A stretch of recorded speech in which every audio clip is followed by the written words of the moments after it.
was just announced that 41 out of 44 of the Indiana Fever games will be nationally televised. Remember when WNBA players were literally begging networks to show their games? For years, they fought for visibility, media coverage, and national respect. Now the Indiana Fever are getting 41 nationally televised games, and suddenly it's a problem?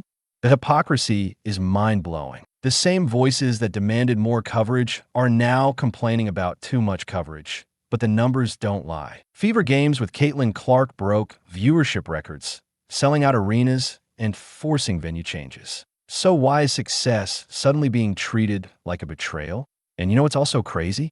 The exact same executives who ignored the WNBA for years are suddenly fighting over who gets to broadcast Fever games.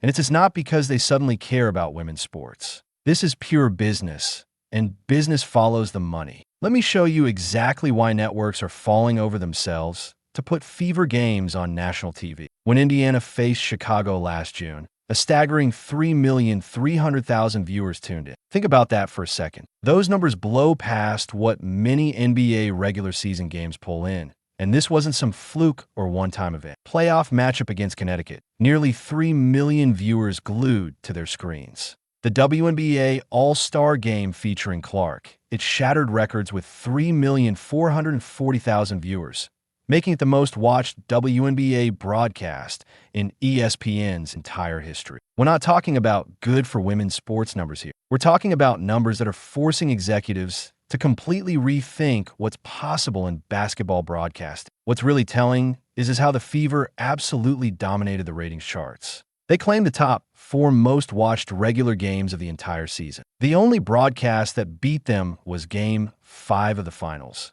which had nothing to do with the Fever. Let that sink in. A team that didn't even make the championship round generated more viewership than almost every other matchup. And here's where it gets even more interesting. The Fever weren't even winning that much. They were just an average team last season, yet still packed arenas and drew massive TV audiences. This completely shatters the myth that fans only watch successful teams. What we're witnessing is the pure star power effect. Fans want to see Caitlin Clark play, win, or lose.